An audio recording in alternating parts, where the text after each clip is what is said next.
Hello, আসসালামু আলাইকুম সবাইকে। আমি ফাহিমাস ক্রিয়েশন থেকে ফাহিমা বলছি। আশা করি সবাই ভালো আছেন। আজকে সুন্দর একটি মেকওভার আপনাদের সাথে শেয়ার করব। প্রথমেই হচ্ছে আমি আইব্রো দুইটা আর্ট করে নেব। যার যার ফেসের কাটিং অনুযায়ী আসলে আর্ট করতে হয়। তারপর হচ্ছে আমি আইব্রোটাকে আরো সুন্দর শেপ দেওয়ার জন্য কনসিলার দিয়ে আইব্রোর দুই পাশে কনসিলার দিয়ে আর্ট করে নেব। তারপর এটাকে ব্লেন্ডিং করব বিউটি ব্লেন্ডার দিয়ে। তারপর আমি পুরো মুখে ফাউন্ডেশন অ্যাপ্লাই করব।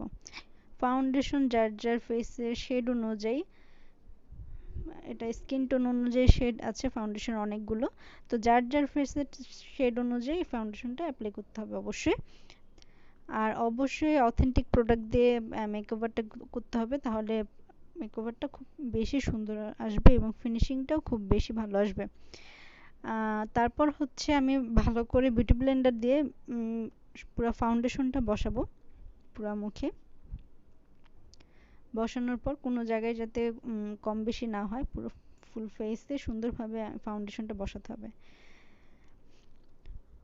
বিউটি ব্লেন্ডারও একটা ব্যাপার থাকে। বিউটি ব্লেন্ডার প্রথমে হচ্ছে এটা অবশ্যই ভালো একটা কোয়ালিটি বিউটি ব্লেন্ডার ইউজ করতে হবে। তারপর হচ্ছে এটাকে ভিজায় তার পানিটা পুরোপুরি চিপে ফেলে দিতে হবে।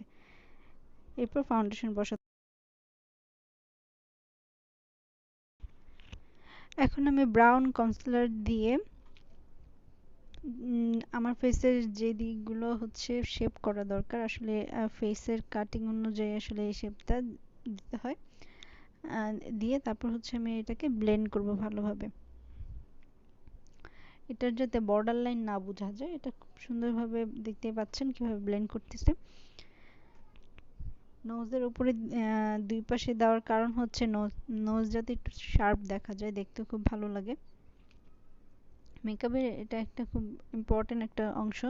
তারপর হচ্ছে আমি আর কনসিলার দিয়ে যেগুলো হাইলাইট করতে হয় সেই ফেসের সেই জায়গাগুলো হাইলাইট কনসিলারটা ইউজ করব। এটার এই কনসিলারটা ইউজ করার ফলে হচ্ছে ক্রিজ হয় না। হ্যাঁ, চোখের নিচে আমাদের ক্রিজ ভাবটা আসে, সেটা আসলে এটা কনসিলারটা দিলে ক্রিজ ভাবটা আসে না। এটা ব্লেন্ড করার পর আমরা হচ্ছে এই পুরো মেকআপটাকে লক করে দেব, যেটাকে বলে আমরা হচ্ছে একটা লুজ পাউডার ইউজ করব। লুজ পাউডার ইউজ করলে আমাদের এই ফাউন্ডেশনটা মুখে সেট হয়ে যায়। এখন আমি এক্সট্রা যে পাউডার থাকবে সেটা হচ্ছে ব্রাশ দিয়ে সরাই ফেলবো। এরপর হচ্ছে আমি আই লুকে চলে যাব। আই লুকটা হচ্ছে আমার ড্রেসের কালার অনুযায়ী আমি করতেছি। আমি যেহেতু একটা ব্লু কালারের ড্রেস পরেছি, এজন্য আমি ব্লু কালার শেড দিয়ে দুই চোখ সেম ভাবে আইশ্যাডোটা অ্যাপ্লাই করব। আজকে হচ্ছে একটা কাট ক্রিজ আই লুক ক্রিয়েট করব। দুই চোখ সেম ভাবে হচ্ছে শ্যাডোটা অ্যাপ্লাই করতে হবে। তারপর হচ্ছে আমি কনসিলার দিয়ে চোখের উপর কাট ক্রিজ করব। হ্যাঁ, এই ব্লেন্ডিংটা যাতে খুব সুন্দর আসে এভাবে ব্লেন্ড করতে হবে, নয়তো বর্ডার লাইন দেখা যায় বা এটা মানে আইয়ের উপর যে শ্যাডোটা সেটা খুব ভালো ফিনিশিং আসে না। এখন আমি কাট ক্রিজ করব। এটা হচ্ছে মিডল কাট ক্রিজ যেটাকে বলে। এটা কনসিলার দিয়ে করতেছি। পুরো কনসিলার দিয়ে দুই চোখের মিডলে ঠিক একইভাবে কাট ক্রিজ করব।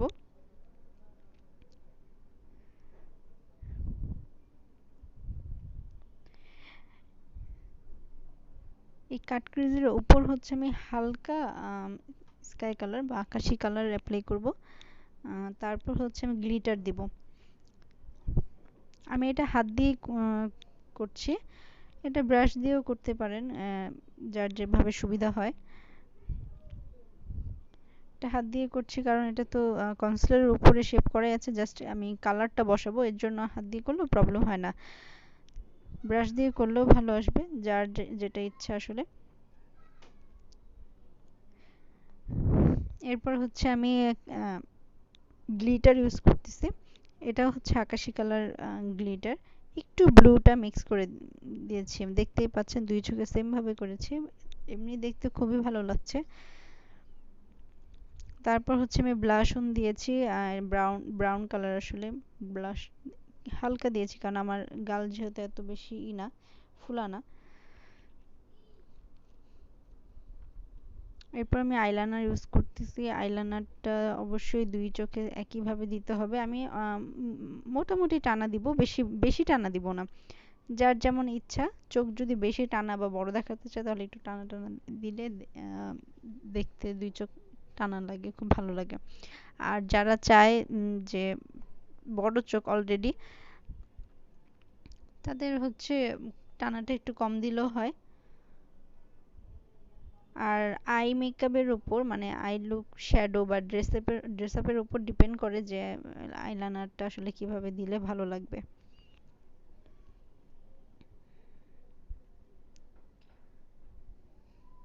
আমার দুই চোখে দেওয়া শেষ। এখন আমি হাইলাইটার ইউজ করব নোজের উপরে, চিকসের উপর, তারপর হচ্ছে ফরহেড, কপালের উপর। হাইলাইটারটা আসলে দিনের মেকআপে হলে একটু কম, আর রাতের মেকআপে একটু বেশি ইউজ করলে দেখতে ভালো দেখা যায় আর মেকআপটা খুব সুন্দর আসে। তো এই তো দেওয়া শেষ। এখন আমি লিপস্টিক দিব। লিপস্টিকটা হচ্ছে আমি রেড কালার নিয়েছি। রেড কালার, যেহেতু আমি একটু ডার্ক কালার পরেছি এর জন্য ডার্ক লিপস্টিকটাই দিতে চেয়েছি। কিন্তু রেড দেওয়ার পর আমার কাছে একটু মনে হয়েছে বেশি কালারফুল হয়েছে, এর জন্য আমি পরে এটার উপর পিঙ্ক কালার ইউজ করেছি।